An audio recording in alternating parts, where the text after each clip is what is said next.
zaza enina taona no vonoina ka nahitana tsantokantsy dimy teo amin'ny atony sy ny lohany.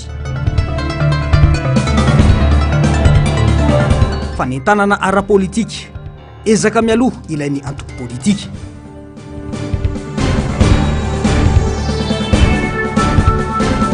Fanovana eto amin'ny firenena tsy any amin'izay hitarika amin'ny fikonan-dono olana miankina amin'ny fanovana tsirairay ny toetra.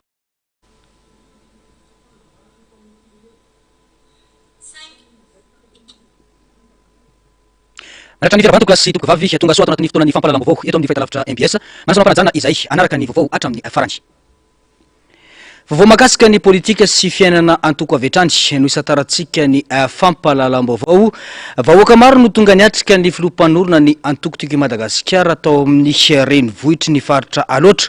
ny farany herinandro teo. Ankoatra ny fameloma maso ny antoko izay tafiditra ao anatin'ny fanentanana ny fiainana ara-politika dia fotoana nanamafisana orona ny fanabeazana ara-potikevitra ho an'ny ireo resilahatra amin'ny politika apetraky ny antoko timy.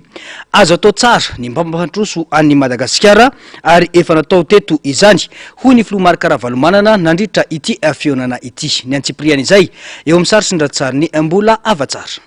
Mbola ampahany amin'ny dingana ihany no vita atreto ho an'ny antoko tiky Madagasikara fa ny tena tanjona goavana dia amerenana indray ny asin'ny vahoaka malagasy sy Madagasikara eo amin'ny sehatra iraisam-pirenena. Firenena rotika sipotika no noraisin'ny Filoha Ravalomanana tamin'ny taona 2024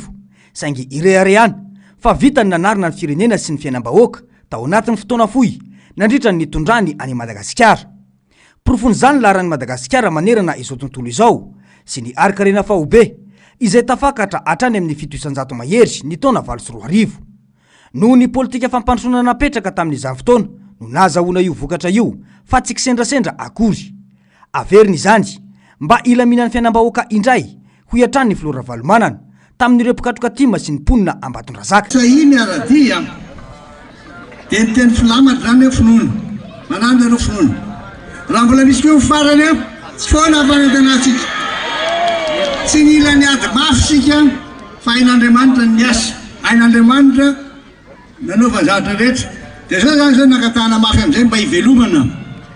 ireo olona sahirana nona tsisy rano tsisy jiro hitady hevitra amin'izay zay zao ahoana tokony atao hiasa miaraka fa inareo aty aloha tsy maintsy jerevana manokana ny tamitsaha satria manjary milongatra be le entana avy any ivelany dia mijano le tatsapamokatra averitsika dao ny taloha efa teo ato aloha aiko mamerina fa dia mataritra aloha. Tanora miasa vahoaka mandry fahalemana mponina mamokatra ary zaza malagasy mianatra ireo no fanamby apetraky ny politika ny antoko. Manana olom-bofidy maro manana ny toerany eto amin'ny firenena ny antoko ary ireo no hiara-iasa ho fanatsarana ny vinam-pampandrosoana izay ho atao ho tombotsom-bahoaka ho hatrany ny fanamafisana. Tsy maintsy hojerena manokana ny tantsaha ho hatrany ny Filoha Ravalomanana. Faio dia tsotra ihany mame asa ny tanora mame asa ny olona lafika miasa mame asa ny rehetra hiasa hiaraka reo hitady an'le ambiko na le Masboly na le zezika ho alefa ty aloatra ty tena sokotro rehefa reo no miteny amin'ny assemblée tonga daholo ny zezika. Fanovana sy fiovana no tarigetra apetraka ho an'ny firenena amin'izao fotoana. Ny hirariana hoy ny Filoha Ravalomanana dia ny irosony zany ampahitsiana sy ampahamarinana ka atanteraka indray ny fananganana any Madagasikara ho firenena vanona ho an'ny malagasy. Isika rehetra ianareo za isika rehetra samy mangataka amin'Andriamanitra mba tena hizotra tsara ny fandanan'ity refondation ty transition na refondation tika ny refondation mamerina tsara hatrany amin'ny farany dia zao toizatsika zany le fahendrena toizatsika le hoe anatena anana firenena vanona isika ataovy modely ianareo fa milaza aminareo fa tsy nisy nandeha nanao tsaotany hoe miresaka riony ahy manao dilina riony ahy tenreo zany tsy nivadika tamin'ny teniteneny koa tsy madika malagasy mihitsy anao zinananareo hanandray mamaika. Vahoaka maro no tonga niatrika ity fianonana ity. Tokana ny teny filamatra ho an'ny antoko dia ny hoe raha mbola misy koa ny farany dia tsy ho foana ny fanantenana. Efa namiratra i Madagasikara ary efa nisy lanjany tamin'ireo firenena lehibe ary mbola azo averina sy averina izany ho hatrany ny Filoha Ravalomanana marika. Mponina aloatra ny tsiri-panantenana indray no tazana nandritra ity fianonana tamin'ny Filoha Ravalomanana ity ary profon'izany ny fahatongavana maro nameny kanja. Mbola eo amin'izay vaovao izay atrany dia miainga amin'ny tsirairay ny fahavonona ametraka firenena vanona eto amin'ny firenena. Tsy mijanona tanjona fotsiny izany fa fanamboavana ho an'ny antokotiko i Madagasikara ho fanarenana ny fiainam-bahoaka hoy ny solombavam-bahoaka voafidy tao Ambatondrazaka.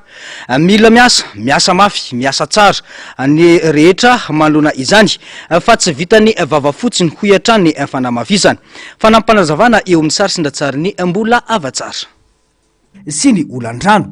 eo amin'ny 3 alina ka hatrany amin'ny 5.3 alina hektara eo ny velarantany iainana sy iasan'ny tantsa ao Ambatondrazaka ao anatin'ny bassin loatra izay ahitana velarantany azo volena mihoatra ny 2 hektara. Na dia manana arena voajanahary sy tany lonona kaza nefa ity distrika ity dia mbola mijaly amin'ny vokatra azon'ny mponina noho ny olana maro lafo mbola tsy voava.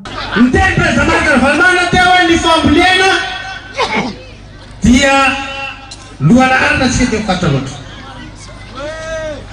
Zay sy président io na tsy fampiresaka ary dia fa tonga dia fa kapoka raiky mihitsy raha antoana ny Zika japonaise dia volina amin'ny volantsika 2,257 millions yen japonais fa ny contrepartie tsy anomezany atsika an'io dia satria ny centre atsika famoahana masomboly ao nosy boribory dia mbola misoratra amin'ny somalaka zay fa tsy misy tsony ka mila avadika makany amin'ny ministère amin'ny fambolena aloha ny titre ny tany 613 hektara io vao omeny japonais le voly. Tsy vita ny resaka fotsiny anefa izany fa mitaky fahefana feno indrindra ho an'ny antoko. Mila miasa ny rehetra, miasa mafy sy miasa tsara mba isitrahany isa-tokantrano sakafo ampy sy ara-dalàna toy ny tany aloha. Tompona andraikitra voalohany ny mpikatroka ao anatin'ny antokotima ao amin'ity faritra ity raha ny fanamafisana atrany. Fa redynamisation ataontsika androany. Amin'ny redynamisation anazy dia hoe efa misy tsika fa ampatanjahana. Dikan'izay misy finiavana avy any amintsika tsirairay. Azo atao an'le ndana fa ho avy ahy. Io manko fomban'olona rehefa tsy nandatsika vory avy fa ndana fa ho avy ahy. Miandry anao izy toy. Fa rehefa tsy nandahy vory rehefa hoe andrasa bitsakapa fotsiny dia fa manaraka faranao. Zay zany tokony izy. Ka mila mivorytsika, mila mifanentana antsika, manomboka any amin'ny farany lavitra tany Ambabesakay, Soanazay, na distrikta Ambatondrazaka, ny any amin'ny Herimandroso a, ny any amin'ny farany any mihitsy, any amin'ny avaratany. Mandeha makatrany Betsofa, rehetrarehetra zany hatrany Didy. Sisy banky miverina amin'ny heriny maheriny anazy ny toky Madagasikara. Aza miaratra mijery zato mitena zato iny. Mahakasika kosa ny fiainam-pirenena dia no mafisy n'ity solombavam-bahoaka atrany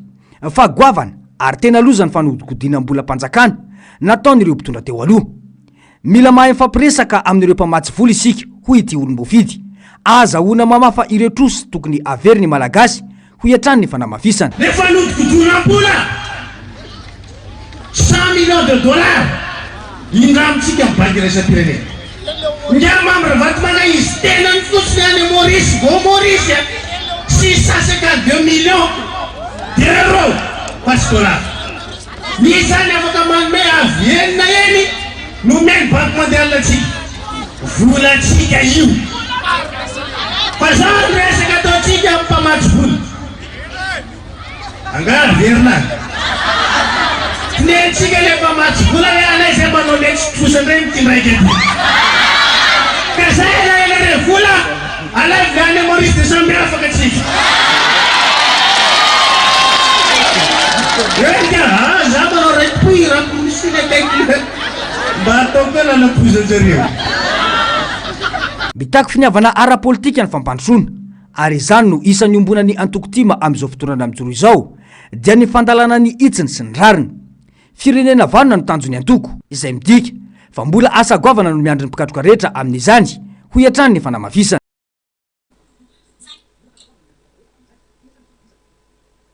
famitana anjara-toerana lehibe amina rafitra demokratika ao amina firenena iray ny antoko politika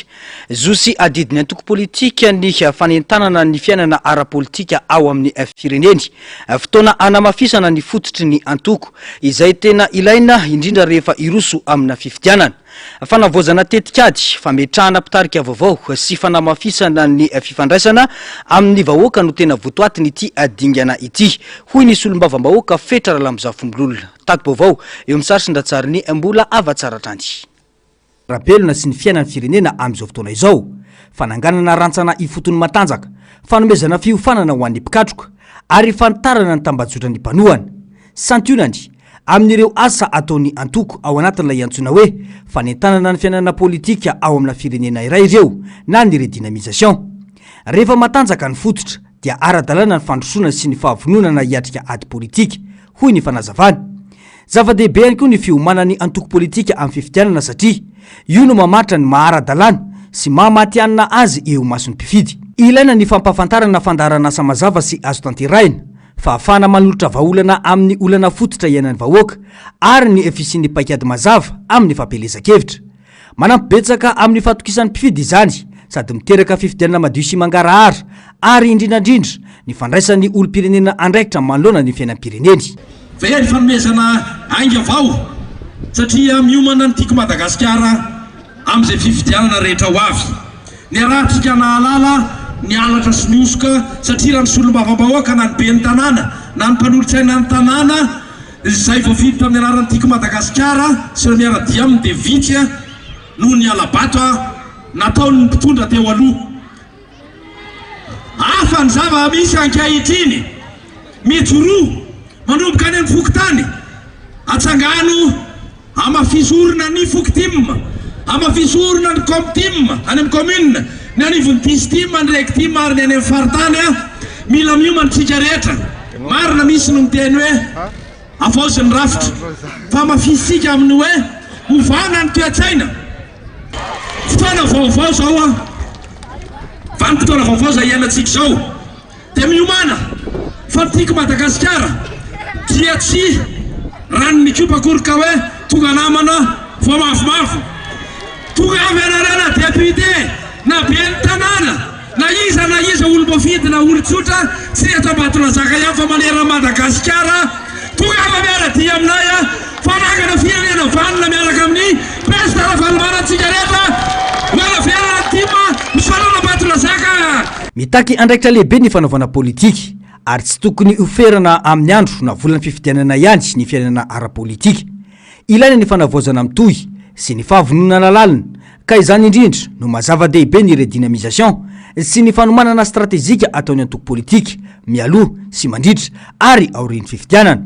ireo no manome antoka fa tafiditra amin'ny fifananana ara-drariny ny antoko sady afaka mitondra lanja ho an'ny firenena sy ny demokrasia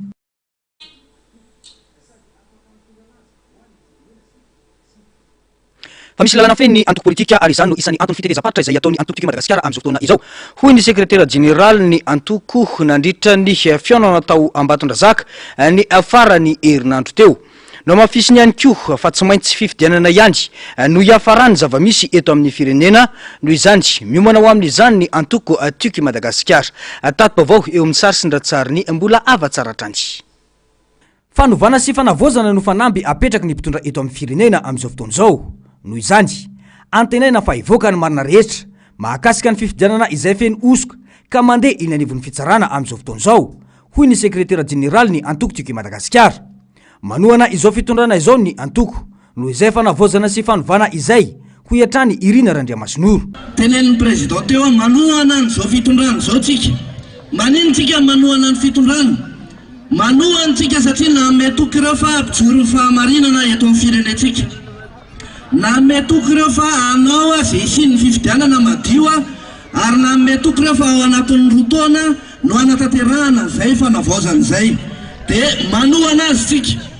betsaka ny osoka sy ny zava-nisy tamin'ny fifidianana be ny tanàna teo iny niara zany ny ataoko tiky Madagasikara dia manatentsika fa tena ivoaka tokoa ny fahamarinana tao anatin'izay fifidianana zay tao anatin'ny commune maro antom-piseny antoko politika ny fakana fahefana ka fakana izany amin'ny fomba demokratika sy ara-dalàna no apetraky ny antoko timy miomana hiatrika fifidianana rehetra ihany koa ny itim ary izany no anton'izao fiaonana natao teto Ambatondrazaka izao araky ny voafaritry ny lalàna mifeny antoko politika eto Madagasikara. Isika efa miomana ao amin'izay fifidianana mety ho avy na amin'ny fokotany io mety ho avy ny fifidianana sy eo fokotany aoka samy miomana amin'izany isika antoko politika dia nomeny lalàna fahefana ary adidiny ny antoko politika manao fitetezam-paritra ohatr'izao tsy maintsy manao an'izao tsika zao ny atao hoe animation de la vie politique tsy antoko politika raha vao tsy manao zavatra ohatr'izao dia nanao tsika taloha fa ny sakatsakanana foana sakana antsika rehefa mandeha ny chef district mihitsy manakana antsika fa androany moa isorana an'Andriamanitra ny chef district ilay ty ny manao présentation antsika rehetra efa fandresena ho antsika zany mpandresitsika aloha sa tsy mpandresy mbola tsy tratra ny tanjona dia ny hitondra ny Madagasikara amin'ny alalan'ny politika mpampandrosoana sy ny vinam-piarahamonina apetraky ny antoko ho an'ny Madagasikara mitaky asa nefa izany ary rehefa fanombohana izao atao izao ho iatrany ny fanazavana. Mbola voadingana ny vitatsika dingana vitatsika ny alan'ilay olona zay tena nijoro ho fahavalo voalohany ho an'ny fahamarinana teto amin'ny firenena nijoro ho fahavalo voalohany ho an'ny antoko tim voadingana izay fa nitanjotsika mba ahafahantsika miverina fahefana ahafahana mitondra fampandrosoana ho an'ny vahoaka malagasy rehetra mila fiomanana izany teny izao araky ny tenen'ny filompanorana ny antoko teo ho avy ny fifidianana tsy fantatritsika na roviana ny angatahantsika mba handeha aingan'izay fa nefa mila miomantsika. Ambatondrazaka tamin'ny faran'ny herinandro teo fa hitoy ny fitetezam-paritra izay ho ataon'ny antoko ho fameloma maso ny apikatroka na roviana dia tsy maintsy fifidianana ihany no hiafarany izao zava-misy eto amin'ny firenena izao ka izany no anton'izao fanamafisan-drafitra atao ny antoko izao ny lalàna mifeny antoko politika raha teo no manery ny antoko politika anao izany raha ny fanamafisana atrany.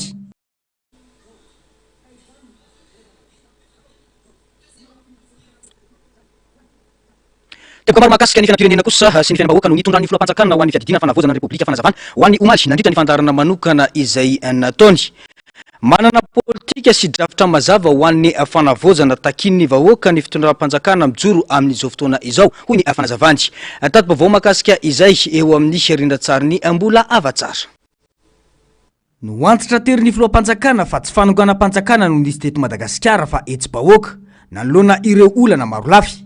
Ny trantsehatra ny tafika tamin'ny alalan'ny kapisata nanoloana ireo herisetra nazo ny malagasy ny taky ny zony. Rehefa nitaky izy dia reny ny zavatra nisy fandratrana, fisamborana, fanagadrana no nataon'ny fanjakana tamin'izany fotoana zany.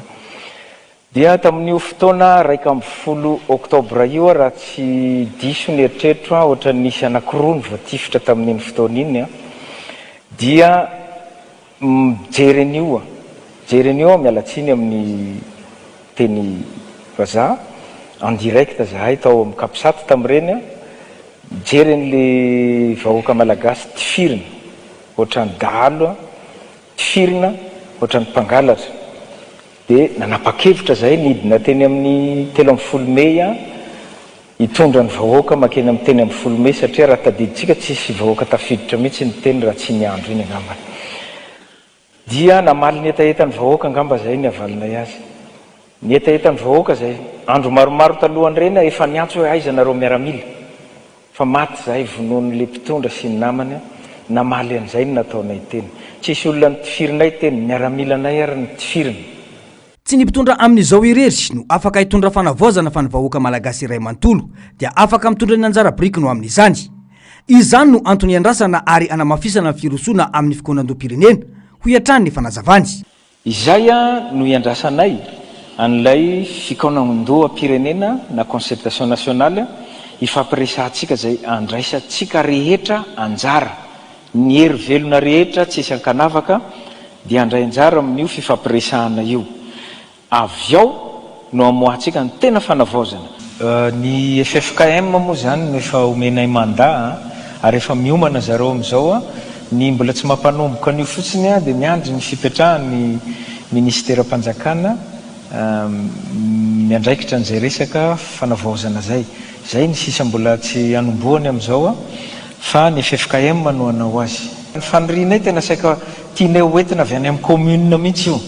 satria ny zavatra tianay atao a dia ny voany faniriny malagasy a avy any amin'ny ambany any mihitsy a ivoaka makaty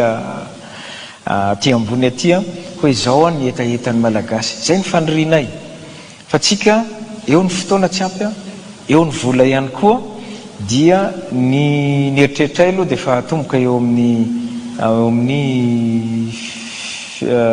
concertation régionale eo aloha zany no tsy maintsy fa isy a dia miakatra makaty amin'ny concertation nationale aty Antananarivo dia izay mivoaka ao anatin'io a iny tondro zotra hitondrantsika le fanavaozana sy ny fametrahana an'ilay repoblika vaovao. Ny asa no amaritana ny fanovana ataona olona iray omena andraikitra noho izany tsy tokony hitsaram-boalohany isika fa aoka ny asa ataony no jereny ko hiatrany ny fanazavana. Nametraka ny PM tsy mpanao politika tena teknisianina feno ny nandraisako azy. Nametraka ny gouvernemanta rehetra miaiky zahay a misy mpanao politika ao anatiny ao a fa ny akamaroany reny a tena nitsongaina amin'ny mahateknisianina azy. Raha mijerinareo a anisan'ny tena hoe masotsivana nijerena eo ny diplôma tsy maintsy teto Madagasikara aloha. Rehefa aveo moa izy manohy fianarana ny ivelany a maro ny gasy manao an'izay fa matetika azo teto amin'ny université teto Madagasikara ny akamaroany reny raha mijeritsika. Teknisianina daholo ny akamaroany a ny fijerinay azy a fa tsy dia mpanao politika. Ny fijerinay azy zany mety eo amin'ny 10 eo angamba ny mpanao politika anatin'iny a nefa ny mpikambana amin'ny gouvernemanta any amin'ny 7 didy avy any amin'ny fitsarana no nahatonga ireny fisavana na perquisition ireny raha ny fanazavana atrany tsy fanenjenany teo aloha fa tafiditra anatiny ady amin'ny tsy maty manota ametrana ny mangarara eto amin'ny firenena ho iatrany ny fanazavana. Misy dossier maromaro mandeha any dossier zay nasitrika tamin'ny fitondrana taloha reny a dia izahanay avoaka dossier ny SMMC, dossier ny SMGD, dossier ny Jirama mbola ivoaka koa zay a mbola ny an'ny SMGD zao hitatsika io mbola ny SMGD zao io mivoaka io a dia mbola ivoaka ny an'ny SMMC dia mbola ivoaka koa ny an'ny izy moa ny an'ny Jirama mbola misy dossier mikasika ny Jirama mbola misy dossier mikasika SPM BDB tsika zany a angatahako a atoky anay a fa ireny fisavana reny a dia natao a noho nylay ankety avy aty amin'ny fitsarana aty a.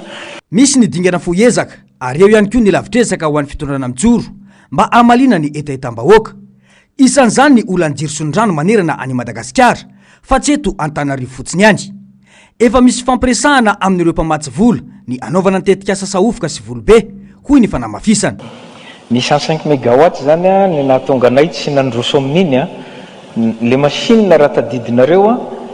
efa machine efa nampiasaina tany Inde no nividina amin'ny vidiny lafo be dia noentina anakaty dia tonga tao Masina indray dia mbola nijanona tao 2 taona dia arafesenina afaka mijereny zany tsika makany fa na le ray tonga eto a efa arafesenina tena arafesenina ary raha mamboatra an'io a dia mbola ho elaela io zay vao mety miverina amin'ny laoniny. Zay no nahatonga anay hoe aleo le groupe a CTA2 zay efa mipetraka eo azo amboarina no andaniana vola aloha amboarina fa ny famboarana an'iny 105 mégawatt iny a mbola eliny vao tsika mila zavatra maimaika mamaly ny fangatahany vahoaka mila zavatra maimaika tsika dia zay no nahatonga anay ny roso amin'ireo ary mbola misy koa fividianana groupe ihany fividianana groupe vaovao mihitsy a eo amin'ny 40 mégawatt eo zay ho zaraina amin'ny Tananarivo Atsirabe Fianaratsoa mba hamahana an'izay olana zay amin'ireo toeranareo. Zay ny fohiezaka fa izay tsy hanampy atsika le masoandro ihany fa rehefa énergie renouvelable dia fa miezaka zay zao mampiditra mpamatsy vola avy any ivelany a afaka miasa amin'ireny sehatra reny mbola anatiny ny négociation moa zany zay zao. Isan'ny ady efa natomboka satria fosotra mahapotika ny firenena ny kolikoly. Lahara-pamehan'ny fanjakana izany satria zary lasa kolotsaina lalipaka ny fanaovana kolikoly. Ankoatr'izay, tsy maintsy averina eto Madagasikara ny mpandrarama amin'ny Ravatomanga mba ahafahan'ny fitsarana malagasy mandray an-tanana ny raharaha kolikoly. Hoy ihany ny filoham-panjakana. Misy volabe ary volabe tsy anana ny fanjakana malagasy amin'izao fotoana hatrany amin'ny 900 tapitrisa moa zany 900 tapitrisa dolara any amin'izao fotoana zao zay tsy fantatra ny fomba nahatonga azy ihany. Dia zavatra roa no iasantsika malagasy amin'izao fotoana zao ny famerenana ny Andriamatoa Mamy Ravatomanga eto amin'ny firenena mba ahafahan'ny fitsarana malagasy mitsara azy amin'ny lalàna malagasy amin'izay zavatra rehetra nataony teto amin'ny firenena. Dia ny faharoa niezaka zay ataonay koa dia ny amerenana ny voly io makatia Madagasikara. Io somary sarotsarotra ihany satria izy efa niomana ihany angamba no ilazantsika azy manana nationalité be da be izy iny manana nationalité ivoirienne izy manana nationalité serbe izy dia itsika malagasy dia mbola miady amin'izay ny avokatsika amin'izao fotoana zao hoany. Fantoka amin'izay koa ny ministra ny fitsarana amin'ny fitadiavana porofo alefany Maurice mba ahafahana mitazona azy. Tsy maintsy hojerena manokana ihany koa ny momba ny fampianarana eto Madagasikara, indrindra fa izay mampikaikaika ireo mpampianatra eny amin'ny anjerimanontolo. Efa miroso ny asa ho amin'izany, hoy hatrany ny kolonely Randrianirina. Ny mametraka rano sahady misy forage efa vita raha makeny votovorona nareo mety efa eo ankatso koa zay le forage le fangadiana le fitadiavana rano moa zany. Majunga zao fa vita koa Fianaratsoa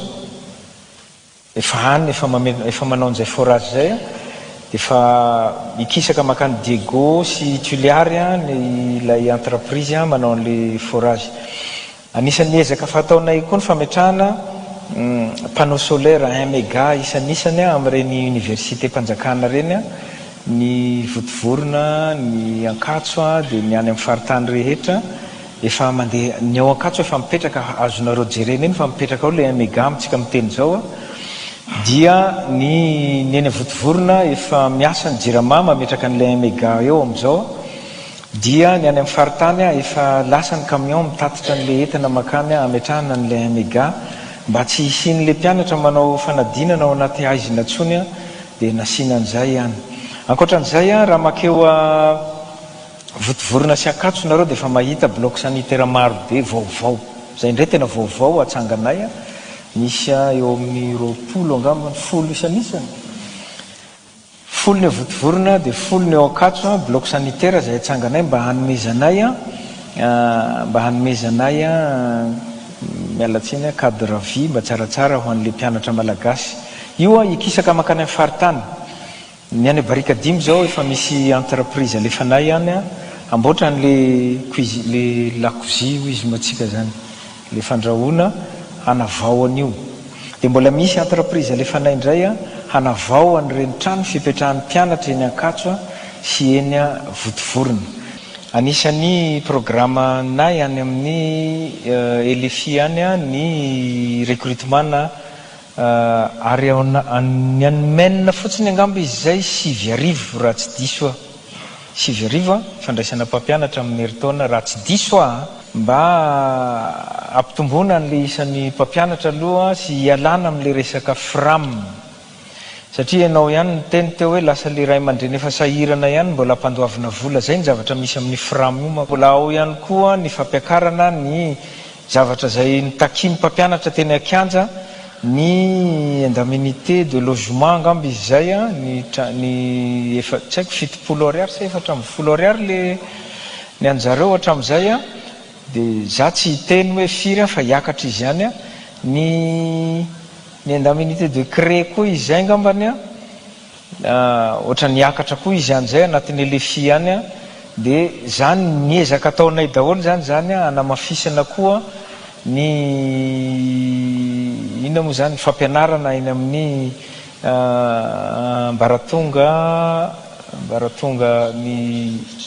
ambaratonga fototra. Nisy moa ny fametraham-panontaniana sy ny tondrana valiny ho an'ireo zay tonga tetsy hiavoloha nandritra ny fandarana manokana nataony filoampanjakana omaly ariva.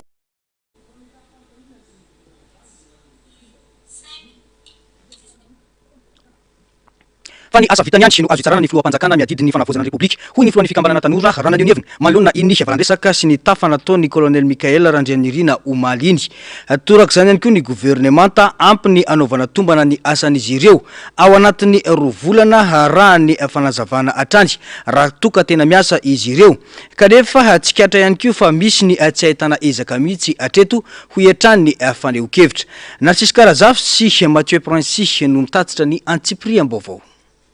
Hita sy tsapa nandritra ny faneho-kevitra omaly fa miaramila manam-pahalalana sy fahamatorana ny filoampanjakana colonel Mikael Randrianirina hoy ny filohan'ny fikambanana tanora iray. Foy mazava anefa mavesa danja ny afatra nampitainy ho an'ny vahoaka antena ina afa izy vahaolana mazava asoraezina ao anatin'ny fepitaona napetrana hoy Jean Anjarasoa olona samy manana ny fandraisany azy anefa ny olom-pirenena eo anatrehan'ireo valiteny avy amin'ny filoampanjakana omaly. Maramila no miresaka ary tsy lava resaka fa foya ary manatena raha mifizotra ny resaka fa dia ahita vahaolana ao anatiny ataoko hoe fotoana izay niteneny izy ihany nametraka amin'ny fepitaona teo nga maniarana eny tsika rehetrarehetra satria mbola voaray volana izay nitondrany 3 volana fotoana ny meny hoe tokony ozy izy mbefa mahita mangirana atsika amin'ny ezaka rehetrarehetra izay nitanisana sy nangatahan'ny vahoaka. Mety hoe hanova ny resaka politika ve za manokana mahita hoe tsy tokony hanova satria mbola mijoro amin'le foto-kevitra izy ary averina foana ty tempotoe 2 volana izay nitondrany mbola voaray volana mbola tsy azotsika hitsarana olona ary hitena hoe ohatra fotsiny hoe firenena hafa ty Afrika misy angeny teteza mita teo tao anatin'ny fotoana fohy fa nitatra noho ny fahitany vahoaka azy zany hoe le vahoaka zany no mitazona le maramila eo amin'ny fitondrana fa tsy le maramila mifikitra eo amin'ny fitondrana. No mafisy ny tipitarika ny fikambanana tanora ity fahampitsara ny anaovana tombana ireo minisitra ny 2 volana napetraky ny filoampanjakana misy amin'ireo minisitra mantsy ao izy no tena miasa kanefa misy ihany koa ny tena tsy hita soritra ny ezaka ataony. Misy amin'ireo minisitra reo nge ny efa fatapatatsika hoe tena hitondra le fanavaozana. Misy amin'ireo minisitra reo ihany koa no fatapatatsika hoe toerana ny tedaviny. Entitra be nga manoten'ny filohan'ny teteza mita hoe ho an'izay tsy mavita nahita taratra fa tsy manao ninina dia miala ao anatin'ny 2 volana. Tsika nge zao za tsy hiteny departement hoe ministera nina na ministera fa misy ministra tena miasa ne ary azo tsapahitana natao anatin'izay fotoana fo zay fa misy nefa ministera tena tsy hitanao hoe manao inona dia aiza dia makaiza dia ataoko ngama fa hoe ampijerevana an'izany kosa an'izay 2 volana zay raha ny fiazakazany zao teodra rasy ny zavatra misy amin'izao satria azadiny fa fanavaozana zay foana zany no averimbena ko matimatesan'le vahoaka na tonga le tolona donc tokony ahitantsika vokatra zay 2 volana zay na tsy azo tsapahitana anarany fa mahita taratra ao anatin'le département na ministera iadidiny. Mety azo everina ny firotsahan'ny filoampanjakana hovidiana raha toka resy lahatra amin'ny fanavaozana entiny ny vahoaka malagasy tsy ho sakana ho an'ireo mpisehatra politika efa hita ho ampitrakefa nefa zany raha ny fanazavana trano. Fa mahavelom-panantenana ny maso ny fijoroany fitondrana ankehitriny indrindra mifototra amin'ny fanovana takin'ny vahoaka malagasy. Tsy azo mora foana nefa izany fa mitaky asa avy amin'ny rehetra indrindra ny vahoaka malagasy hoy ny mpanao politika. Mila amafisina atao anatin'ny zao fitondrana zao ihany koa ny fanadiovana ny sehatra rehetra ka ampiarana ny lalàna ho an'ny rehetra nanao ny tsy neteto hoy hatrany faneho-kevitra ny Antsipri am-baovao tantery ny Ando Miaratina eo amin'ny sarisindra-tsary ny Tahiriny. Tsy misy fanovana azo antenaina eto amin'ny firenena raha tsy miova ny fomba fanaovana politika indrindra ny fiova toe-tsainy malagasy rehetra ho ny mpanao politika. Mitana andraikitra goavana araka izany antoko politika fiarahamonim-pirenena sy ireo mpisehatra samihafa anabe sy taizan'ny vahoaka ka tsy mijanona amin'ny rindrina efatra fotsiny fa midina ifotony ahafahana manangana firenena. Le fanovana zany dia miaingavy amintsika tsirairay amin'ny vahoaka malagasy tsirairay fanjaranay mpanao politika fotsiny zay ntagnina ny mpanao politika isaky ny antoko politika sy ny vondrona politika fa surtout ny firaisam-monim-pirenena mba hitaiza an'ireo vahoaka malagasy reo hitaiza ifotony midiny mihitsy zany hoe zao ane le politika tadiavintsika dia mba ahafahasika zany manangana firenena tena fondation de la nation misy on va créer la nation malagasy zay vao mizotra miainga avy amin'ny fokon'olona dia ny fitambaran'ny fokon'olona maromaro miteraka reny fokotany regny ka na dia ny appellation aza amin'ny président ny fokotany dia ovana hoe lehibe pokon'olona izy manakasina kokoa izy amin'izay fotoana zay mba hahafahan'le fokon'olona zany tena mipaka any amin'ny any zany le fampandrosoana zay ho atao. Iray volana izao no nijoroany Repoblika ny fanavozana ny Madagasikara. Fiara-miantany rehetra nirsoana amin'ny dinika nasionaly miangisam-paritra. Tsy ilaina ary tsy fotoanany kiany izao ny fanazavana fa mitakasa avy amin'ny tsirairay izorana ao amin'ny fanovana no takin'ny rehetra. Aza mbola le kiana aloha ny atao voalohany fa mbola voaray volana vao omaly ane ny nametra asika ny androm-panjakana ny fanavoazany zay taritin'ny président Mikael sy dimy raha mianaka au conseiller azonao ndao alohantsika zany hiaray roso hanatanteraka zay dinika régionaly sy miainga amin'izay résolution zay ny dinika nasionaly avy eo amariparitatsika vaoaka malagasy rehetra na ny diaspora koa any koa mandray anjara sy mandray andraikitra ny amin'izany aminay zany atreto aloha dia azo songadinina tsara fa miroso makany amin'le tena fanovana ifotony ny eo any vaoaka malagasy ny fitondrana zay napetratsika ny resana metraka dia ny refondation de la république ty zany. Tsy afa-miala tamin'ny fampahantranan'ny malagasy ka nanome tombony ho an'olombitsy tamin'ny alalan'ny alatra sy tsy fanaran-dalàna maro ny mpitondra teo aloha hoy ny mpanao politika. Mila mafisina atao anatin'ny roa taona anatin'ny repoblikan'ny fanavozana araka izany ny fanadiovana. Lesona ho an'ny rehetra ny zava-misy hoy ny fanamafisana. Satria maro zavatra tsy nety tsy ho vola 640 millions rery ihany io no anisan'ny hoe very teto fa mbola betsaka na fois 5 na fois 10 verina dia Madagasikara zany satria ro tena nampahantra amin'ny Madagasikara mihitsy ny ary eto dia tena misarika ny mpitondra ny ministry ny fitsarana fatana zany satria mahatoa olona zay super président io afaka nanao an'izany dia misy ny tererany tompona andraikitra izy eo koa ny flo nanana flo ty Madagasikara ty naninona ny navela nanao an'izany tsy afa-miala amin'izany izy ka dia mino fa tena nanao ny asany tsy tena nampahantra loatra nyty Madagasikara ty ary eo le hoe farany ratsy misy farany fa dia lesona ho an'ny rehetra zao hoan'ny avy hoan'ny mpitondra rehetra manaraka satria nyrehere loatra ro mpitondra teo aloha. Fampiaran-dalàna no atao hoy ity mpanao politika ity fa tsy valifaty politika. Mbola marobe ireo raha maloto eto amin'ny firenena ilana fanatsika fonana sy fanadiadiana lalina ary fandraisana fanapa-kevitra avokoa. Lalao politika maloto ny nisy teto ka tsy maintsy diovina dolo zany dia tsy maintsy mbola maro nge ny dossier maro loatra ary mila fanarahana ary mila fandiniana ary mandeha amin'ny ara-dalàna sy amin'ny mandeha amina procédure normale ny fomba hitsarana an'ilay zavatra eny valifaty politika. Tsy mora ny fanarenana saingy mitaky asa matipaika avy amin'ny mpitondra fanjakana zany hoy ny faneho-kevitra asa mifantoka ary mipaka amin'ny fiainan'ny vahoaka indrindra ny sosialy. Vao makasika ny fikonan-doam-pirenena kosa indray dia tsy any amin'ireo hitarika ny fikonan-doam-pirenena no tokony hipetraka ny olana eto amin'ny firenena fa ny fahavonany tsirairay tena iova marina hiala amin'ireo fomba ratsy izay niteraka tsy fahamarinana teto amin'ny firenena hoy ny ampanaraka raharam-pirenena. Miankina amin'ny finiavana sy ny fanapahan-kevitry ny tsirairay manomboka amin'ny fiovana toe-tsaina no izoran'ny firenena ho any amin'ny tena fanovana marina raha ny faneho-kevitra hatrany. Tato-baovao ny Andro Miaratina eo amin'ny sarisin-dratsary ny tahiriniana hatrany. Tsy azo idovirana ny fikonan-doham-pirenena amaritana ny lalana hitondrana ny Madagasikara. Fotoana lehibe ho an'ny firenena ny fankakevitra nasionaly ary anampy amin'ny fandraisana andraikitra amin'ny fahamanan'ny olana mianjady amin'ny firenena ho ireo tanora mivondrona ao anatin'ny GNZ. Mametraka araka izany izy ireo fa tsy tokony ho FFKM irery ihany no hikarakara ny fankakevitra nasionaly izay ho atao mba hamaritana ny fahamarina toerany. Tsy azo lavina ho izy ireo fa manana ny anjara toerana ara-tantara ny FFKM saingy mitaky rafitra malala kokoa ny toetra raha ankehitriny. Mazava nefa ho ny mpanaraka raharam-pirenena fa tsy tokony hipetrakolana ny momba ireo hitarika izany. Miainga amin'ny fahavonona ny sambatanolona ny fanovana manomboka amin'ny toe-tsaina hatramin'ny fomba fanao ka isiny ny tena fahamarinana eto. Vonona ve ny malagasy amin'ilay fanovana. Izay ihany tena manahirana satria atao slogan le hoe fanovana. Ataoko indray mbava fotsiny resaka kristianisme. Hoe ny kristianina ve tapa-kevitra fa iova hanova ny fiainany mitondra ny soany ty Madagasikara ity satria dia voateny foana le kristianina any amin'ny sehatra maro samihafa any kristianina vonona iova ve ny olon-tsotra mpiasa-panjakana tsisy tsony ve zany nyresaka any amin'ny fitsarana any, any amin'ny domaine any, any amin'ny auto-école any,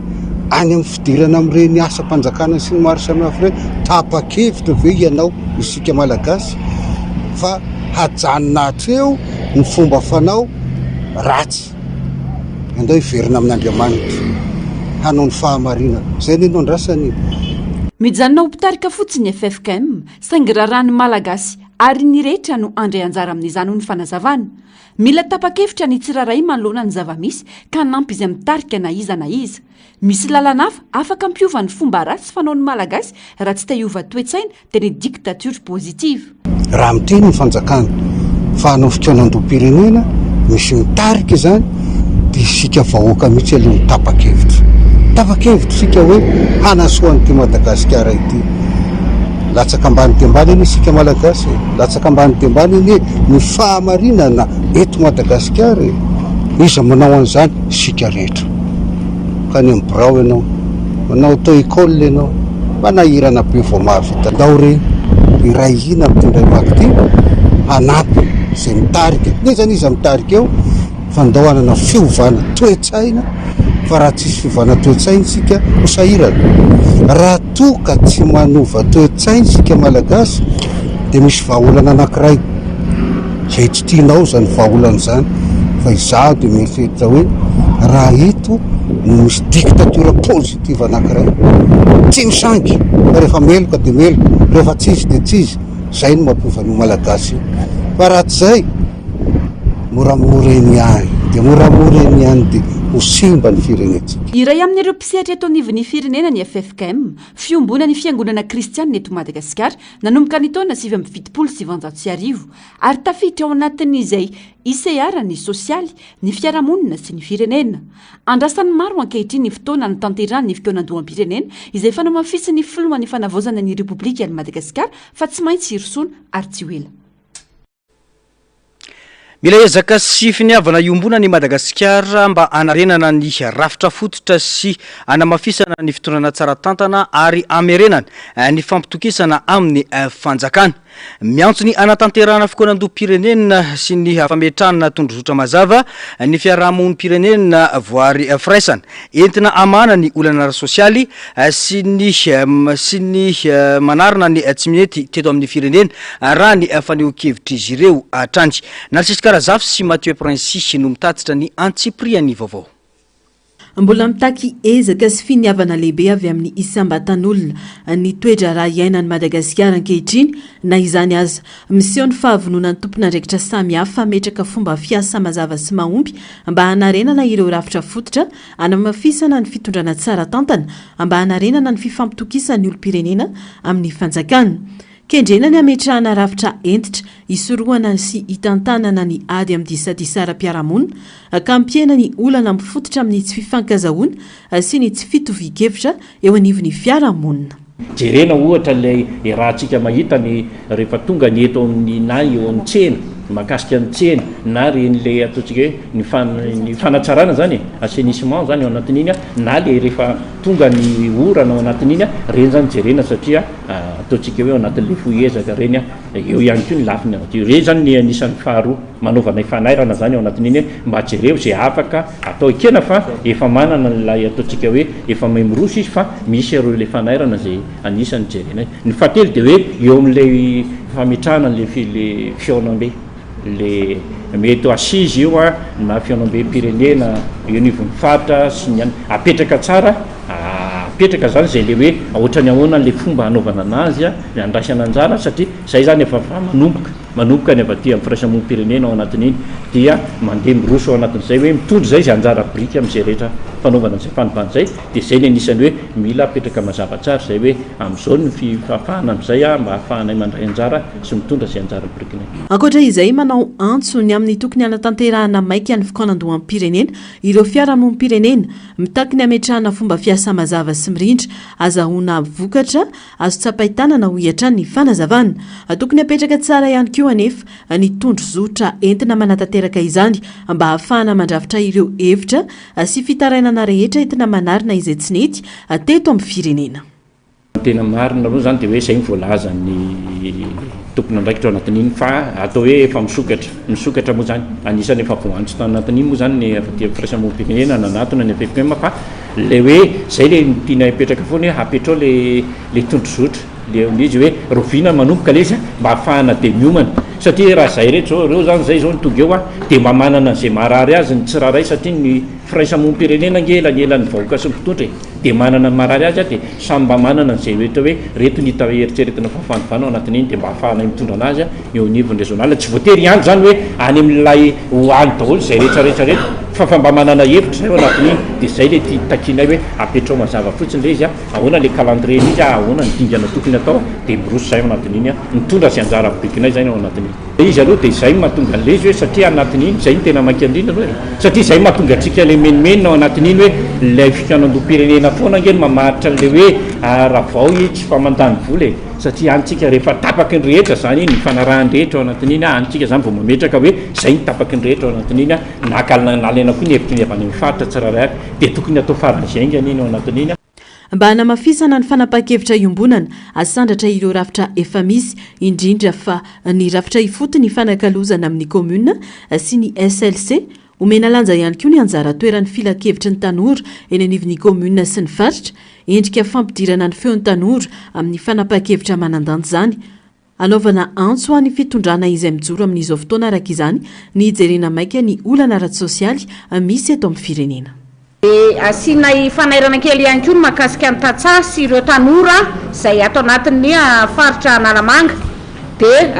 fampanananasan'ireo tanora ny fanamorana ny vidinjezika ny fanamorana ny masomboly ny fanamorana ny zanaka koa ny resaka fahasalamana de amoraina ihany koa ny fomba fandraisana marary sy fandraisan'olona eny anivon'ireny birao-mpanjakana sy hôpitaly reny fa de tena indraindray mahakivy tanteraka mihitsy mampitsy teo any amin'ny hôpitaly mampitsy te hiditra birao nefa ianao rehefa manana raha tokony hoentina any amin'ny birao-mpanjakana sy marary tsy maintsy miditra any de araky ny maha hoe tatsantatsa sy ny fahalalany tsirairay moa zany de tena misy tena manao matsodzay reo mpiasa-mpanjakana sy eo nefa ny tena iavian'ny kolikoly rehefa tena tsy ho vita le zavatra atao de lasa miditra ho azy any amin'ny kolikoly ny olona ka amoraina ny fomba fidirana birao amoraina ny fomba fananatany resaka fikarakarana taratasy tany eo ihany koa mahakasika ny jiro de Antananarivo de maizina pototry mazava sady misotro rano maloto mivoaka amin'ny popy nefa de tsy amandriseza ny foibe any rano de anaovanay fanairana ihany koa mahakasika ny fijerenan'ireo ho an'Antananarivo renivohitra moa zany fa ny any periférika misotro rano madio any andoha rano zahay fa ny eto Antananarivo de tena misavovona ny fako tsetsina daholo ny lakan'ny rano rehetrarehetra maimbo raha izay ny azo ilazana azy ka de anaovanay fanairana ho an'ireo mpitondra tafapetraka ao ambony ireo no mafisy ny fiarahamonimpirenena vohy firaisana fa ilaina ny fanamorana ny fahazahon-dalana manondrana sy ny fanohanana ireo mpamokatra mba hanamafisana ny sehatry ny lavanilina izay iray amin'ireo loharano-karena lehibe manandanja ho an'ny firenena tsy aomby nefa ny fitondrana fanovana raha tsy misy fiarahamientany rehetra sy ny finiavana hiala amin'ireo fomba ratsy izay fananimba ny firenena ny fahavononany tsirairay ametraka fomba fiasa madio sy mangarahara no antoko ny fandrosoana maharitra mba hatrarana ilay Madagasikara ny ovarafitra tokoa fa lafim-baovao mahakasika ny tsy fandriam-pahalemana kosa indray dia tsy hita ary nanaovana filazana tao anatin'ny tambajotra serasera i Miguel nanomboka ny zoma hariva lasa teo ny alin'io ihany nefa dia hita tany anatin'ny tanimbary ny vata mangatsika nyity zazalahy enina taona ity atreto mbola tsy fantatra mazava ny antony namonona ity zazalahy kely ity namafy kosa nefa ny reniny fa tsy anaiky raha tsy tratra izay navanona izao loza mahatsiravina izao Narcisse Karazafy sy Mathieu Princy no mitatitra ny antsipriany izay tsatokantsy miisa dimy atao amin'ny atokasy lohany no hita tamin'ny vatana mangatsika ny Miguel zazalahy entona hita faty teny Tsimbazaza ny zoma alina ifony sabotsy lasa teo araka ny fitantarany reny niteraka de teny Antanimbary no hita ny vatana mangatsika ny ity zaza ity niaratonga niarantompona zay satria zara roa zay mitady anazy niaratonga daholo samy tapany tonga moa papany avany aisa le zaza nandana antany an-trano tena sy eo io le zazakely nantanina izy efa ahoana nalefanare i Miguel naka zavatra tany an-trano fotsiny voany teo ka nanjo izy tsy miverina tsony vita iny de hoe andao tady any alanenina nanjo moa papa miaraka amin'ny namany handeha tany amin'ny toerana ohatran'ny tambary dia nahita andisy ireo kapan'ilay zaza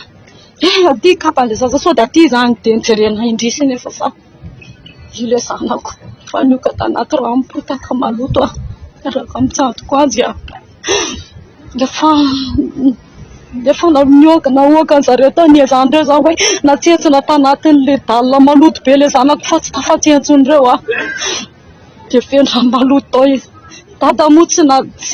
tsy nabata anazy fa nahita anazy dia niahaka dia fotsiny fa le ola tatorina to dia tatena aingana le zaza satria taitra nahita an'le rano maloto mandeha aminazy sao dia zaza toko mbola afitra indrisany efa fa tsy namana izy tsapaindrareo mbola mafana le zaza dia mentiny miakatra tany hita le zaza fa misy olona tsy vanona mihitsy atozy izy le olona nahita anazy fa indrisy fa maty izy efa nitsaraka ny iray aman-dreny Miguel ka tany amin'ny rainy sy ny renkeliny no nipetraka izy tsy nanana olana ara-piaramonina izy ireo ho hiatran'ny fanazavana olana tompoko fasota zao nefa raha nisy olana ve nanina tsy izay lehibe nanan'olana taminazy no nataonao ohatr'ireny fa tsy ny zazakely tsy manatsiny kely iny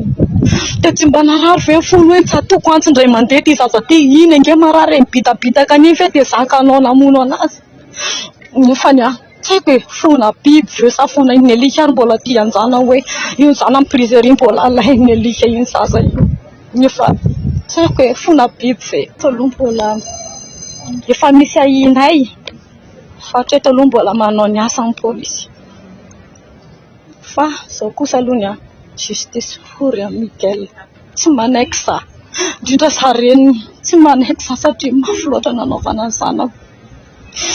tsy zakako nanahita anazy tao morga raha no tanterahana androany moa ny autopsiany Miguel ary mbola tsy fantatra treto ny andro adevenana azy nanomboka ny sabotsy teo no nitazomin'ny morga dia ty amin'ny Achiera ny vatana mangatsika n'ity zaza namony ainy tamin'ny fomba feno abibiana ity efa nisy olona ahina ho navandoza kanefa mbola ao anaty fanadihadiana tanteraka ny mpitandro ny filaminana ho hiatran'ny fanazavany ireny ny Miguel. Ivadika la fomba vao afa vetivety isika iverineny anivo ny anteny miram-pirenena niona tamin'ny filohan'ny anteny miram-pirenena androany ny ben'ny tanàna ny commune na Antananarivo renivohitra ny raharakinampsa SMZD no antony fionana hoy ny filohan'ny anteny miram-pirenena izay nilaza fa tsy anaiky ny tenany raha tsy mahazo fanazavana matotra mikasika ireo raha mafana eto amin'ny firenena Narcisse Karazavy sy Mathieu Prince atrany sy no mitatitra ny Antsipriam-Baovao.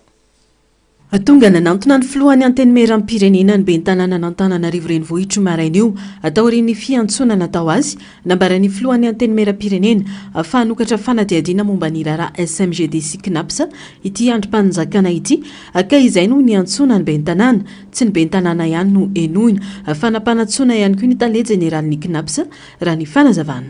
Mazava ho azy mbola tsy mipetraka le PG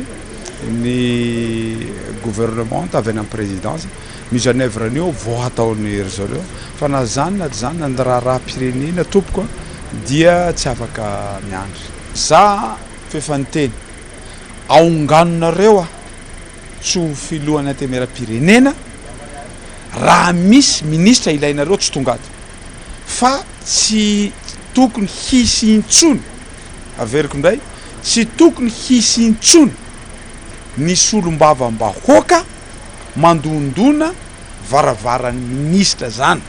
tsy azo atao izany anatin'ny fampiantsoana koa ny DG ny CNAPS koa zahay tsy maintsy misy zavatra mangarahara ary tsy maintsy hanao enquête parlementaire koa zahay ao anatin'izay zavatra. Namafisy ny sitendra-drena solony aiko fa entitra ny anteny miram-pirenena amin'ny fanatotosana ny fanadihadiana rehetra amin'ireo raharaha mafana eto amin'ny firenena.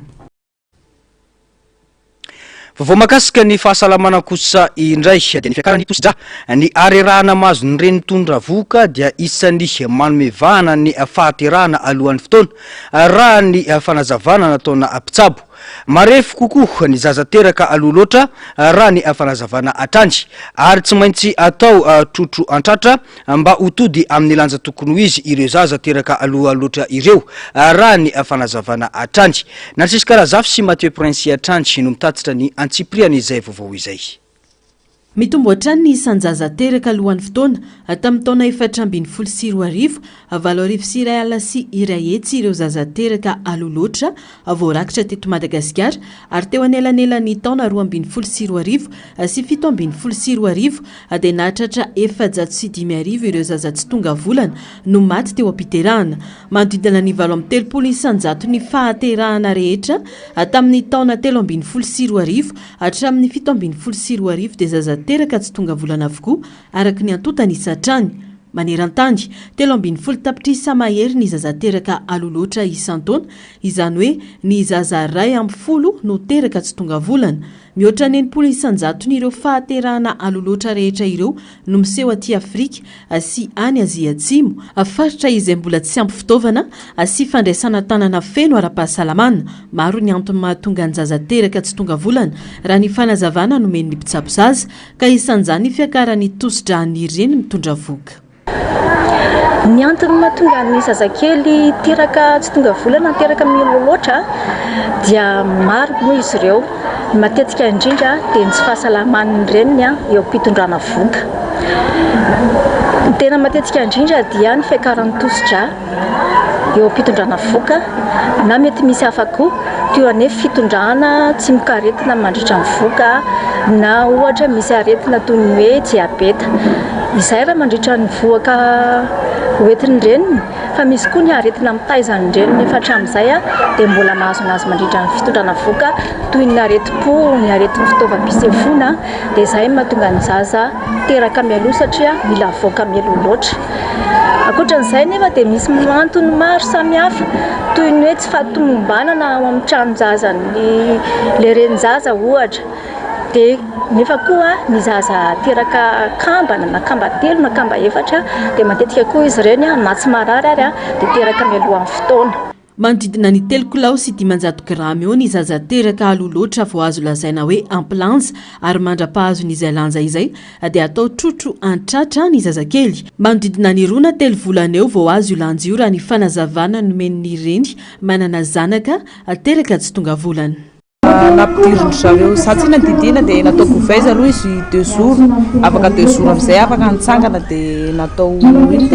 trotro atsatra natao kangoroa amin'izay izy avy eo dia feno mahazo lanja 3 kilao sasany eo zany izy vao afaka sorona trotro atratra ohatra ny lanja zazakely teraka normal dia izay izy vao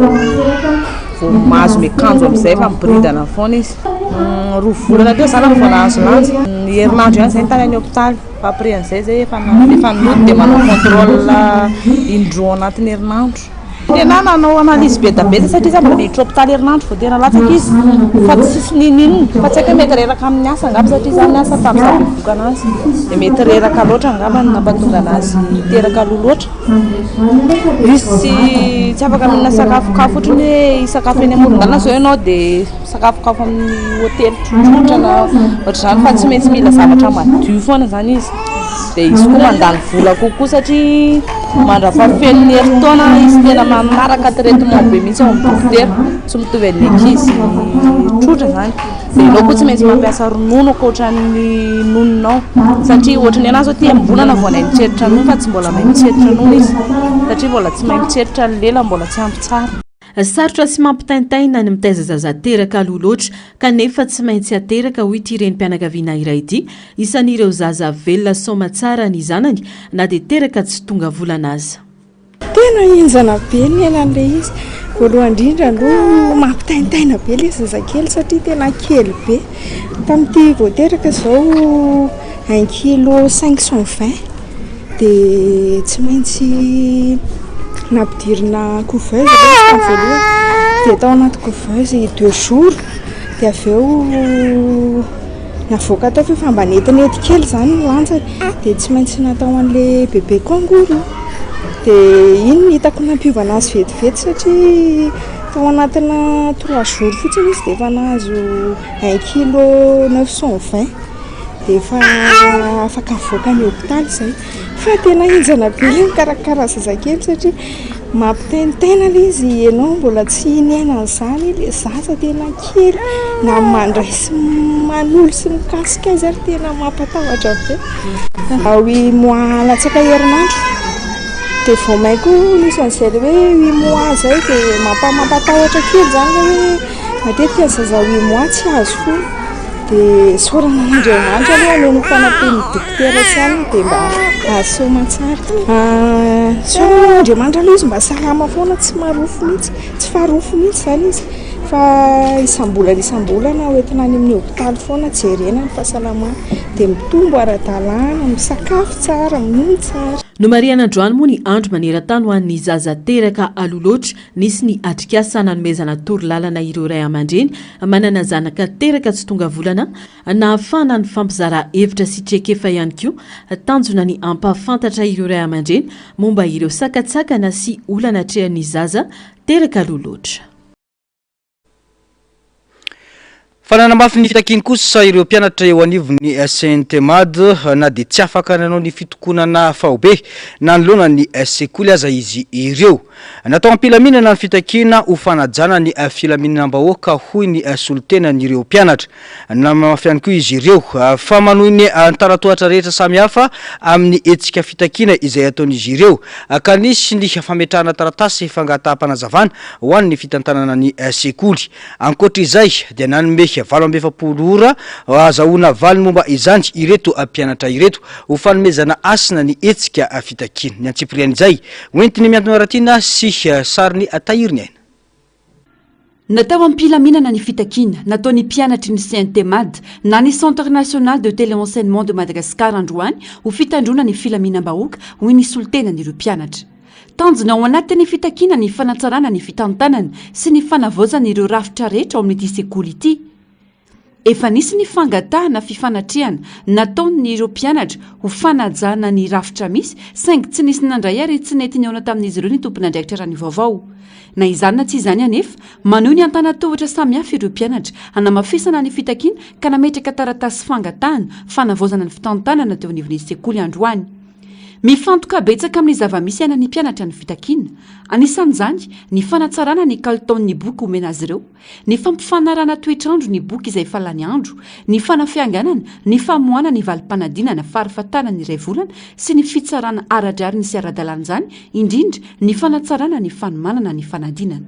Mitaka izy ireo ny amerana ny taom-pianarana ho herintaona katroka, miampy ny fanamorana ny fandoavam-bola ny mpianatra sy ny siny mangarara amin'ny lafiny rehetra. Lehibe fa tsy kely ny siny fahalalana ka amelana ireo mpianatra hivora ao anatin'ny faritry ny sekoly sy ny anamafisana ny fiaonan'ny mpianatra amin'ny tale nasionaly. Manome 20 ora izy ireo azona valy ny makasika io fitakina io ho fanomezana asina aingana ny zon'ny mpianatra ho ny fanamafisana. Andrasana ny tohiny.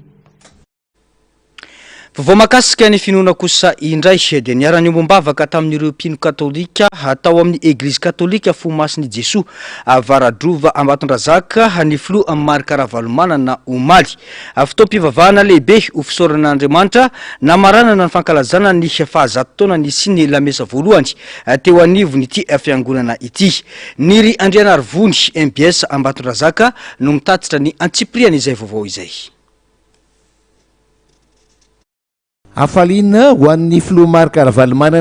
ny nanome voninahitra ny fitaom-pamaranana ny fahazato-taona ny sy ny lamesa voalohany teo anivon'ny fiangonana Eka Rafomasina Jesoa Varadrova Ambatondrazaka ny alahady 9 novambra teo. Lamesa lehibe notarian'ny évêque Ambatondrazaka ny Monseigneur Hortazy Marcelin Rivonjalalaina izay nizarany avatra ny amin'ny tokony isiny ny fanetretena ho an'ny zanak'olombelona rehetra ary ny tsy tokony anaovana tsinitsinina ny hafa. No mariany tamin'izany fa raha ho antsika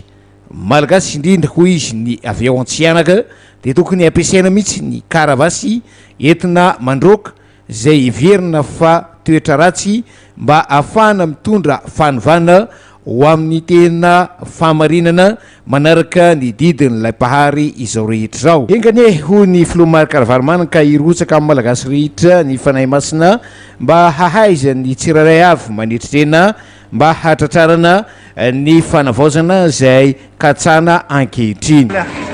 Tena fara afaka nanatrika sy nanome voninahitran'Andriamanitra amin'ny famaranana tongelany fahazato-taona ny sonina masina ny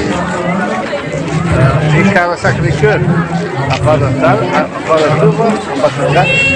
sady niany tamy secrétaire général ny fantatra ty tena faly zany ny fitahin'Andriamanitra fa dia aty afaka mankalaza ny fahazatotoana ela le zany zatotoana zany dia miaraka amin'reto kristianina be lehibe reto tegna ane ka irotsaka amin'ireo mandrakariva amintsika mandrakariva zany fanamasina zany raha tongatsika anana le fiovana sy le fahaizana manety teny fa tena nofan'ireo voakan'Andriamanitra. tena moa ny mampafantatra fa dia tao anatin'ny aravona tanteraka no nandraisan'ireo mpino kristianina avy eo nivon'ny fiangonana fomasan'i Jesoa ekara Ambatondrazaka izao fahatongavany filoha marikaravany manana nitsidika azy ireo izao.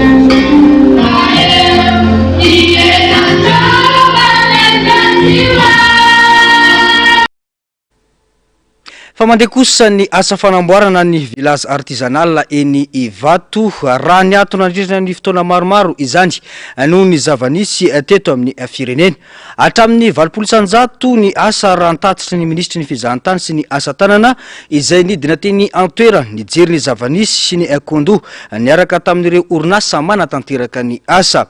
tsy mbola voafaritra mazava kosa ny fotoana avy tany izany raha ny fanamafisana saingy ampifanarahana amin'ny antanatohatra maro tsy maintsy tanterahina mbola eo ampitadiavana ny vola fanampy ny anatanterahana ny asa ihany koa ny ministera amin'izao fotoana izao raha ny fanamafisana atrany tato bavao ny andro miaratina eo amin'ny satrindra tsara ny tahiriny aina nanomboka ny volana Mey ary nokasaina ho vita mialohan'ny volana Aogositra ny village artisanal Ivato raha ny vilana petriky ny mpitondra teo aloha nisy fiatoana ny asa nisy ihany koa ireo pitsopitsona sy mpanovana raha ny fanazavana vitatra amin'ny 20% ny asa amin'izao fotoana izao saingy tsy mbola voafaritra ny fotoana avy tany tanteraka raha nambara ny ministry ny fizahantany sy ny asa tanana izay nidina ifotony nijery ny fizotry ny asa dina antoerana androany niaraka tamin'ireo orinasa manatanteraka izany hatreto aloha zany raha ilay lony angana tany amin'ny voalohany dia eo amin'ny 20% eo ny fahavitany eo ihany misy hoe mbola somary taratara noho ny sasany fa efa nisy ny fampiresahana matotra tamin'ireo orinasa rehetra izay mitondra an'izany lo zany ohatra ny amin'izay antony fahatarany sy jerevana ny antony anampinazo izay le tenenike vahaolana foana fa ny tena mbola tsy misy tokotany zany eto aloha tsorona fa le mifamitaka tsy mety dia ny resaka hitanareo io zavatra itsahanareo le aménagement extérieur normalement izy io ny parking tokony hoe goudronné zany dia en pavé ihany koa ny tokotany rehetrarehetra io zany zao tena mbola mitsingevana eo mihitsy nefa hoe tena ilaitsika dia iny zany zao tena mbola voainga mihitsy ny antanatohatra rehetrarehetra fa raha ny bâtiment relo amin'ny trano rehetrarehetra reo aloha dia azotsika lazaina fa ny amin'ny 20% any ho an'ny guichet unique manokana zao tena efa 20% mihitsy ny vita dia ezaka hijery ny fomba rehetra nafangarana zany asa toerana natao ivarotana sy ampiratiana ireo asa tanana malagasy ny village artisanal ankoatra ireo toeram-pampiratiana dia isy ny guichet unique sy ny bureau-mpanjakana maro eo ny antoerana anaovana ny karazana taratasy rehetra anamorana ny fahafana mitondra ireo asa tanana amin'ny vokany Madagasikara tsy maintsy mandalo ny antanatohatra rehetra ny fanatanterahana ny asa ka miankina amin'io no fotoana avy tany tsy fahendrena loatra angamba ny anireo metraka fimpitoana satria misy foana neny antanatohatra tsy maintsy ajaina amin'ny resaka raha-mpanjakana ohatran'itony raha ohatra zao tsika miroso amina appel d'offre izay marina tsara fa ny eo anivon'ny fanjakana kehitriny dia efa tsy manaikitsona le gré à gré amin'ny akamakamo loatra sorona le resaka fa mandeha appel d'offre ouvert mazavy dia fantatsika tsara ny procédure fa mbola miandro faravakely miandro ray volana tsika ohatra vao afaka anao dépouillement avy eo hoe afrina orinany iny vao notifié ilay entreprise ay niattribuena an'le asa mila mijery an'izany tsika ka raha fanafo be eto itenareo hoe vitaina amin'ny 15 décembre dia andainga fa hozy hoe alao andeha amin'ny antanatohatra ny azo antoka tsy hijanona amin'izay point a hitanareo eto ny zavatra fa tsy maintsy androsa mivelatra amin'ny toerana 2 hektara eo ny village artisanal Ivato ka vinavinaina isy trano efatra amin'ny ronja tao trano nalaina avy tamin'ny kolotsaina malagasy no hita ao antoerana ao anatin'izany fampiasana tafo miendrika kapila tanjona mony anasongadinana ny Madagasikara amin'ny alalan'ny asa tanana vao makasika ny toetrandro kosa indray namoaka fampitandremana mikasika ny rotsakorana betsaka iseho ato aty avotany sy ny tapany avoany antsinanany Madagasikara ny sampana mpamantatra ny toetrandro ho an'ny omaly nambara tao anatin'izany fa itombo ny rotsakorana ao anatiny 420 ora toerana maro noho izany nahazo fampitandremana miloko mena manoloana ity rotsakorana ity ny antsipriana izay eo amin'ny sasindra ny mbola avatsara vinavina tratra 50 hatramin'ny 100 milimetatra ny rotsakorana ao anatin'ny 420 ora manomboka androany alatsinainy 17 novambra 2024 ary mety hitohy hatramin'ny talata 18 novambra 2024 mety teraka fiandronandrano amin'ireo toerana maro tondraka izany ary ny fiakaran-drenirano sasany raha ny falazavana mety teraka fiotsahan-tany sy ny fahasimbahan'ny lalana ihany koa indrindra amin'ireo faritra efa voasokajy ho marefo amin'izany tranga izany nahazo fampitandremana miloko mena manoloana ny rotsakorana betsaka andrasana any amin'ny faritra Tsinanana sy Alaotra Mangoro ary koa amin'ny distrika Antsaratanana, Antananarivo Avaradrano, Antananarivo Atsimondrano, Antananarivo Renivohitra, Ambohidratrimo, Andramasina, Manjakandriana, Anjozorobe, Ambatolampy, Antanifotsy, Miarinarivo ary Arivony Mamo. Manentana ny mponina mba hanara-maso tsy tapaka ny tatitra fanavaozana amikasika ny toetry ny andro ary anaraka ny toromarika omeny sampandraraeny fotony indrindra amin'ny resaka fiarovana fifindra-toerana vonjimaiky ary ny fepetra fisorohana amin'ny toerana tany-domondoza. Antsoavy ihany koa ho amin'ny fitandremana amin'ny fivezivezena indrindra amin'ireo lalana fantatra fa mora miotsaka rehefa avy ny orana. Ny fiaramentany olom-pirenena sy ny tompon'andraikitra rehetra dia heverina fa hanampy-betsaka amin'ny fisorohana ny loza mety hitranga avokatry ny toetry ny andro ratsy izay vinavinaina amin'izao fotoana izao. Fadiniana eo anivony firenena mikambana amin'ity alatsinainy ity ny drafitra narosiny Donald Trump ho fametrahana ny fandriam-pahalemana ao Gaza milaza ny fananganana fanjakana palestiniana ity drafitra ity. Maro ireo firenena manohana io drafitra io raha mitsipaka izany kosa i Rosia sy Israely. Tato vaovao makasika izany. Miverina eo ampelantanan'ny firenena mikambana no avy fanjakana palestiniana tao aorian'ny nanoloran'ny filoham-pirenena amerikana Donald Trump ny drafitra ho fametrahana fandriam-pahalemana ao Gaza. Mampifandray ny politika sy maha-olona ny drafitra ka ao anatin'izany ny famerenana ireo takalinaina, ny famotsorana ireo gadra, ny fanesorana ireo fitaovam-piadiana ary ny fananganana fanjakana palestiniana. Ny komity iraisam-pirenena hitantana ny Gaza tarihiny Donald Trump hatramin'ny faran'ny volana Desambra 2024. Firenena maro toa ny Qatar, Egypte, Arabia Saodita, Turquie no manohana io drafitra io, mitsipaka ary manolotra drafitra hafa kosa i Rosia. Miasarotra ny toetra rà ao Gaza, mijaly ny vahoaka, mitombo hatrany ny isan'ny maty sy maratra. Araka ny tatitry ny ministeran'ny fahasalamana ao an-toerana dia olona maherin'ny 200 no maty ary 100 hafa no maratra hatramin'ny idiran'ny fampitsaharana ady. Midika izany fa mbola ezaka lehibe ny fametrahana fandriam-pahalemana ao Gaza. Hatreto dia miziriziry ny ady-hevitra eo amin'ny sehatra iraisam-pirenena. Any fandraisan'ny firenena mikambana tanana ny raharaha no antenaina hitondra vahaolana ho an'ny vahoaka palestiniana israeliana izay efa samy sasatry ny ady.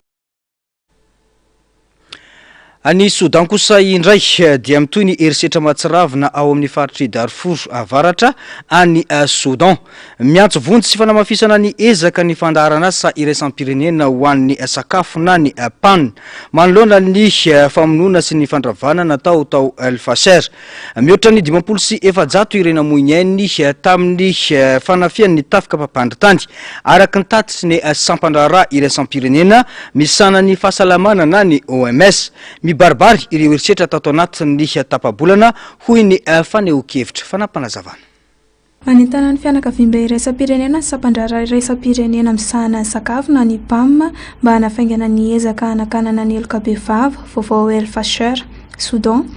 Nobabon'ny milice aux forces de soutien na ny FSR i Darfour avaratra ny volana lasa teo. Noravana izy ireo no hôpitaly sodaniana tao an-tanàna ka nahafatesana olona maherin'ny 700.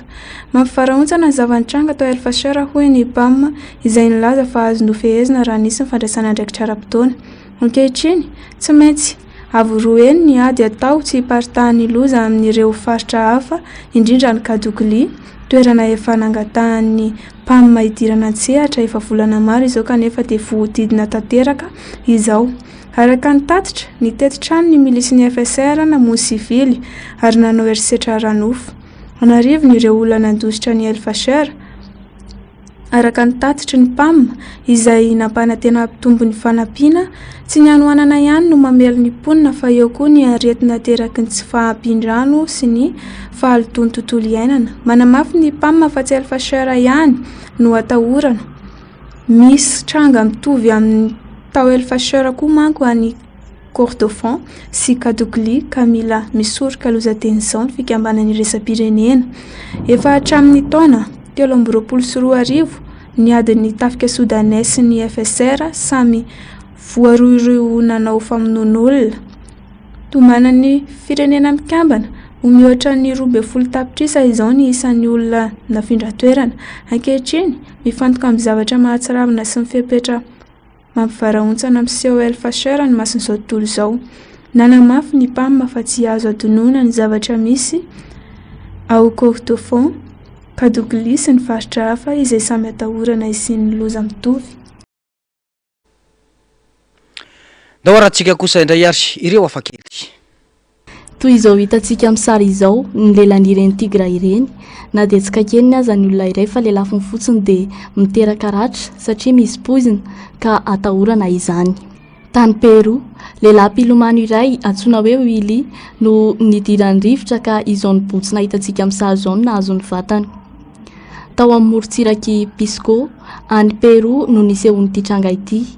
Nidina tany anaty ranomasina tamin'ny andro tsy tokony nidinana tany Willy ka izao niarany loza izao. Araka ny fampiasan'ireo mpilomano any an-toerana amin'ny andro tsy azo hidinana an-dranomasina dia mitondra fantsona na tuyau izay tena lava izy ireo hamatsiana rivotra azon'izy ireo miaina any anaty ranomasina lalina any. Tamin'ity fotoana nidinany Willy tany an-dranomasina ity dia nisy sambo iray nandalo ka nanapaka ny fantsona nitondra oksygène nampiasainy izany. Nakarany rivotra ilay fantsona ka tsy nisy décompression azo natao. Nefa mialohan'ny alan'ireo mpilomano any anaty ranomasina dia tsy maintsy manao décompression tsikelikely izy ireo vao tafavoaka tsy misy maninona. Noho io tranga io dia nitobaka be ny azoto tao anatin'ny rany Willy ka niteraka rano sy entona niforona tao anatin'ny vatany izany. Ny vonto sy ny botsina mafy ny sandriny sy ny tratrany izay trangana antsoin'ny dokotera hoe maladie de décompression na accident de décompression. Amazon, Nil ary Yangtze-Jiang ireo renirano lava indrindra maneran-tany. 2,790 kilometatra no halavan'ny renirano Amazon, mandalo any Peroa, Colombie ary Brésil i Amazon, melohan'ny ivarinany any amin'ny ranomasina Atlantika. 2,790 kilometatra kosa no halavan'ny renirano Nil, izay renirano lava indrindra ty Afrika ary faharoa lava indrindra eran-tany. Yangtze-Jiang kosa indray no renirano lava indrindra any Chine sady renirano fahatelo lava indrindra maneran-tany. 390 kilometatra ny halavany ary any an-tendrombohitra Tibet ny loharanon'ity renirano ity ary mifarana ao amin'ny ranomasin'ny Chine orientale mifanandrify amin'ny Shanghai. Tapitra ny fampalalam-baovao antsika tompoko lahy sy tompoko vavy mankasitraka anao nanaraka izany hatramin'ny farany isorana tany ireo teknisiana sy ireo namana-panao gazety sy nafahana nanatontosa izao fampalalam-baovao izao mametraka ny soavatsara veloma tompoko.